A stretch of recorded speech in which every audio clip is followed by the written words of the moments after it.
Almost every science book you have ever read is hiding a secret. We are always taught that the blue whale is the greatest creature to ever sweep across the oceans. Weighing up to 220 US tons, or about 200 metric tons, this monster is nothing short of a nuclear submarine cast out of solid meat and blubber, drifting along the bottom of the sea. Science used to confidently draw a line. 220 US tons, which is about 200 metric tons, is the red line. Bigger than that number? Absolutely impossible. The ruthless laws of physics would immediately crush any body that dared to cross the line, forcing it to collapse under its own weight. The blue whale is supposed to be teetering right on the edge of what biology allows, the absolute maximum capacity of a living creature. But nature really loves to mess with human assumptions. What if I told you that the blue whale's crown of supremacy was actually snatched away a long time ago? All of humanity's most obvious beliefs shattered when we unearthed this thing. A dark, massive piece of jawbone. It belonged to the Ichthyosaurs. And this is the only time in the entire history of the planet that a biological machine grew large enough to look the blue whale dead in the eye and challenge it for the #1 giant spot. And the creepiest part? This challenger was not even a whale. So, just how massively huge was this beast to be able to bend the laws of physics? And if it was once an unstoppable, unrivaled king, then what terrifying force in the deep sea ruthlessly wiped it from history? To understand the sheer insanity of this monster, we have to agree on one ground rule. When talking about gigantic size, length does not mean a single thing. You know the dinosaur Argentinosaurus, right? It reached up to 115 feet, or about 35 meters long, with more than enough to beat the blue whale in a measuring contest. But in reality, most of that length was just a gangly neck and a swinging tail. It looks majestic, sure, but this land giant was more like a walking suspension bridge than a block of pure muscle. Its maximum weight was stuck at a measly 88 to 99 US tons, which is about 80 to 90 metric tons. Meanwhile, the blue whale wins because it packs a whole lot of whale inside. It is a dense, solid block of meat and blubber rolled tightly together, weighing up to 220 US tons, which is about 200 metric tons. So what about our challenger, the Ichthyosaurs? Based on the fossilized jaw fragments, scientists calculate it was about 85 feet, which is about 26 meters long. But make no mistake, this beast was not some skinny noodle trying to cheat its way to the trophy. This biological machine was built incredibly thick and muscular, with an estimated weight of up to 132 US tons, or about 120 metric tons. Hold on a second. How does 132 US tons, which is about 120 metric tons, even compare to the 220 US tons, or about 200 metric tons, of the blue whale? You see, 220 US tons, which is about 200 metric tons, is the absolute maximum limit, representing the absolute thickest whale ever recorded in history. The average weight of a blue whale actually hovers around 110 to 165 US tons, or about 100 to 150 metric tons. And that 132 US tons, which is 120 metric tons, is just the average for a standard, run-of-the-mill Ichthyosaur. Things start to fly completely off the rails when we bring up the second ancient jawbone fragment named Orst colossus. When paleontologists dropped the specs of this bone into the math equation, the results gave them chills.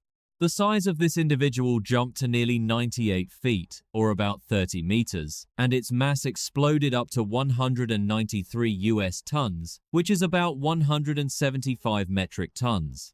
And remember, 193 US tons, or about 175 metric tons, is still just a fairly decent-sized adult. If we apply the biological growth curve, where the absolute extreme mutant individuals of a species can weigh up to 60% more than average, the math spits out a terrifying phantom. The maxed out version of the Ichthyosaurs would not stop at 193 US tons, which is about 175 metric tons. It would swell into a flesh and bone nuclear submarine gliding across the ocean floor, hitting a mass of 308 US tons, or about 280 metric tons. a number that completely crushes the highest record of the mightiest blue whale. Usually, only mammals with massive blocks of insulating blubber get the privilege of becoming that chunky. So by what kind of biological black magic did a cold-blooded reptile, naturally built for a sleek body, manage to pack on 308 US tons, which is about 280 metric tons, of meat, tearing through the deep sea without being crushed into dust by pressure and gravity? To decode this biological black magic, we need to understand a brutal truth. Being a whale actually sucks. Because they are mammals, whales carry massive air-filled lungs inside them and are wrapped in an ultra-thick layer of insulating blubber to stay warm. Basically, they are nothing more than a giant meat balloon. If it were not for an incredibly dense and heavy skeleton dragging the body down, a whale would just float aimlessly on the surface exactly like a rubber duck in a bathtub. That is exactly why whales are so insanely heavy. Meanwhile, reptiles are a completely different story. They are born highly optimized for speed, agility, or just biting their prey clean in half. Take the mosasaur, for example. This notorious hunter is incredibly sleek, totally athletic, and does not have to carry dozens of US tons, or dozens of metric tons, of insulating blubber on its back just to keep its internal organs warm. Our challenger, the Ichthyosaurs, is the same way. It is a marine reptile. If you glance at it, you will see it looks exactly like a dolphin on steroids. This is the practical joke of convergent evolution, where nature figured out the perfect torpedo-shaped blueprint to cut through water and decided to copy and paste it for sharks, dolphins, and ichthyosaurs alike. But the question is, why would a reptile designed like a water-slicing torpedo need to pack on hundreds of US tons, which is hundreds of metric tons of mass? The answer lies in the sheer ruthlessness of the open ocean. The Ichthyosaurs did not hang around shallow beaches. Its playground was the deep, endless sea.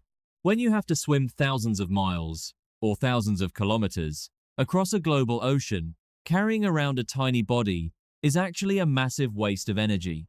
The laws of physics point out that the bigger the body, the less drag you experience relative to your body mass. Imagine a massive superyacht parting the waves smoothly and with incredible fuel efficiency compared to a tiny speedboat constantly bouncing and slamming on the water. By turning into a colossal torpedo, this machine could cruise the entire globe without worrying about running out of gas.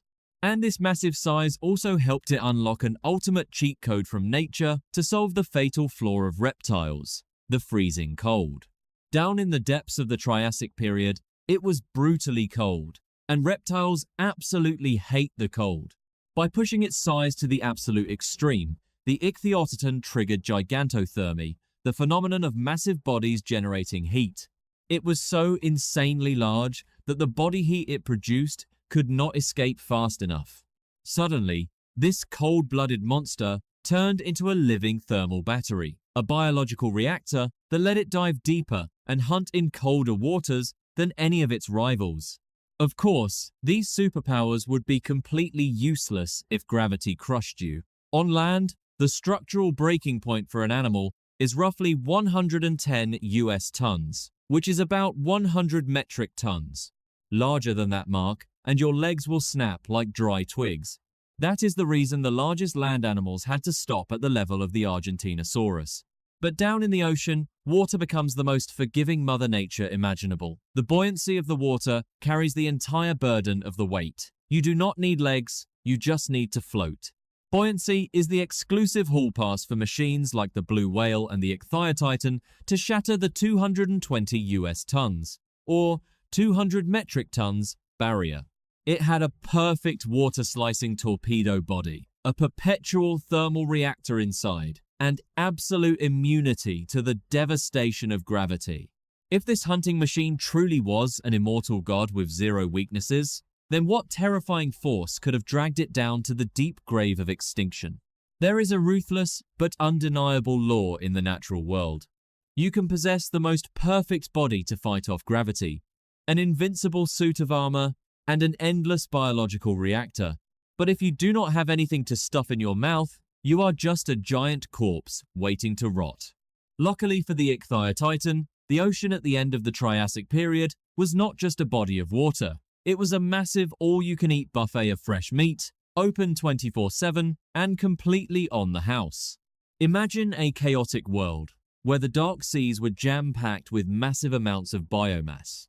Giant squids with rolling tentacles, schools of oversized prehistoric fish, and countless other marine reptiles swimming around. This abundant, raw, and primal food supply was more than enough to fuel a hunting machine the size of a whole building. But the absolute best part for this beast? The penthouse suite of the food chain at the time was completely vacant. No killer whales, not a single trace of the brutal megalodon supershark. Even monsters like the mosasaur did not exist yet. Once the Ichthyosaurs pushed past a certain size threshold, it literally touched invincibility. Not a single creature dared to get in its way. Not a single rival packed enough punch to bite through that massive layer of flesh and blubber. Natural selection looked this reptile dead in the eyes and handed down one single rule to the game. Just keep getting bigger and you will beat this entire game. And so, they swelled up. They became the true kings of the abyss. But every dynasty, no matter how glorious, has to face its sunset. About 201 million years ago, the Triassic period came to a close, and it did not end with a smooth, peaceful transition. It was a literal doomsday, an event called the Central Atlantic Magmatic Province, a fancy scientific name to cover up a horrifying reality. The Earth's crust was ripped wide open, and the planet started vomiting millions of US tons, which is millions of metric tons, of blazing magma everywhere for thousands of grueling years. The scene back then was nothing short of hell on Earth. The sky was choked out by massive amounts of carbon dioxide, triggering an extreme greenhouse effect that made the Earth heat up like crazy and turned all the ocean water into giant vats of acid. But here comes the most ruthless plot twist of fate. The toxic gas and boiling seawater did not directly incinerate these 220 US ton, or about 200 metric ton, beasts.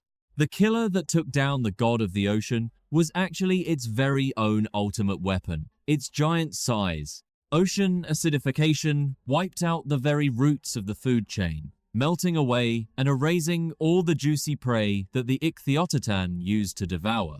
The endless buffet was officially closed for business and drowning in carbon dioxide. And this is the moment when the evolutionary strategy of turning into a 220 US ton, which is about a 200 metric ton, biological submarine massively backfired. Being huge is an incredible privilege when food is overflowing, but when life starts dying out, that massive body turns into the most brutal death sentence imaginable. To keep the giant muscle machine running, just to keep the lights on, an Ichthyosaur needed millions upon millions of calories every single day. When the ecosystem collapsed, the little guys could sneak around and starve for a bit, but the giants were the very first to fall. Even armored up, even packing the power to smash through violent waves, they were still just biological machines that needed fuel. And not a single creature, no matter how badass or massive, can bend the strict laws of thermodynamics. The king of the ocean did not die in some glorious, epic battle. It died from the gnawing pain of starvation, its massive, empty stomach draining out the very last drop of its life force, before it slowly sank into the deep, dark mud at the bottom. The extended Ichthyosaur family was not totally wiped off the map. A few small branches barely managed to scrape by into the Jurassic period, but they were changed forever. They were forced to downsize, to become much more agile. Nature made them drop the pipe dream of being oversized cargo ships and forced them to live like high-speed fighter jets. And the chillingly weird part is, the ocean seemingly locked the door on that kind of evolution. For 200 million grueling years after that, the ocean never again produced a monster this massive. The future rulers of the sea, like the Plesiosaurs or the mosasaur, despite spreading so much terror, never actually reached the Titan tier. The absolute biggest mosasaur maxed out at only 11 to 22 US tons, or about 10 to 20 metric tons. A measly fraction, a completely meaningless rounding error when you put it next to the towering shadow of the Ichthyosaur. The throne of the seabed just sat there gathering dust, completely empty, for 200 million years. It was not until mammals decided to jump back into the water, evolving into whales around 50 million years ago, and solved the survival puzzle by filter feeding on krill, that the ocean once again witnessed the sheer scale of the greatest giants. The Ichthyosaurs was a crazy experiment that only happened exactly once.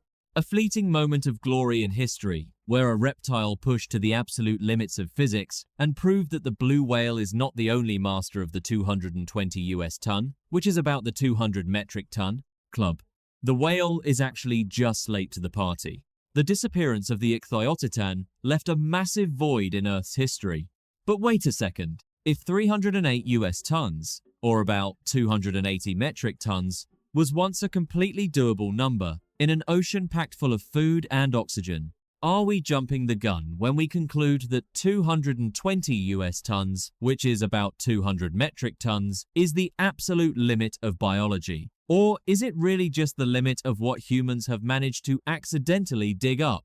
Humanity always loves to delude itself into thinking it holds all the secrets of the ocean. But what is the real truth? The entire glorious legacy of this 220 US ton, or 200 metric ton, monster, the entire empire it used to rule over, is survived by exactly 3 torn-up pieces of bone. 2 jawbone halves from the Ichthyotitan, and 1 piece from the beast Ost Colossus. Period. In the grand scheme of paleontology, this number is so insanely small that it looks more like a meaningless margin of error than an actual discovery. Science has bitterly admitted less than 0.01% of every creature that ever breathed on this planet had the luck of being fossilized. Us trying to piece back together the history of evolution right now is no different from trying to understand the entire treasure trove of a massive library just by taping together 3 crumpled up pages we just dug out of a dumpster. And this is the truly terrifying part. If these 220 US ton, which is about 200 metric ton, massive creatures were once in a millennium mutants, then the odds of us randomly stumbling upon their fossils on some random beach in England are pretty much a flat 0. The fact that we actually found them secretly hints at a spine-chilling scenario. 220 US ton, or 200 metric ton monsters, might not have been rare at all. If 308 US tons, which is about 280 metric tons, is merely the limit of what we have been lucky enough to dig up so far, then just think about it. It is entirely possible that currently buried under miles or kilometers of rock-hard stone out there, or already ground down to dust by time, there once existed something way, way bigger than that. An entity born during the golden age of the ocean, growing to a size that makes even the Ichthyosaurs look like a babbling toddler, before vanishing forever without leaving behind even a single tooth.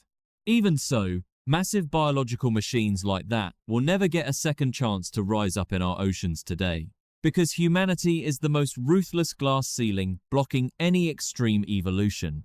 If some reptile dared to peek out and grow to the size of a submarine, we would never leave it alone. We would hunt it down, wipe out its food supply entirely, or simply chop it to pieces by accident with the propellers of a mega cargo ship. The era of the reptilian submarines has closed for good. And honestly, we should probably thank our lucky stars that the only giants still roaming around under the sea today are gentle enough to just open their mouths and swallow plankton. If you are someone who is passionate about decoding the most brutal and majestic hidden corners of natural history, be generous and smash that like button and share this video with your bros who share the same vibe. Your support is the massive source of biomass that keeps the channel hunting down these deep-sea mysteries. And make absolutely sure you hit that subscribe button, because the ocean out there still has countless monsters waiting to be awakened. But the ocean has never been a place where we are allowed to breathe a sigh of relief. You think 220 US tons, which is about 200 metric tons, is the absolute peak of brutality? You think the current ocean is safe? Completely dead wrong. There is another literal nightmare that once ruled these waters. It did not just open its mouth to eat plankton, it was an armored guillotine, the most vicious killer of all time, that practically treated other massive whales like breakfast and chewed the supershark megalodon to absolute shreds. Who was this terror spreader? Just how horrifying were its slaughtering capabilities? Click right on the video flashing on your screen right now to witness it with your own eyes. Click it right now, and we will see you down in the abyss.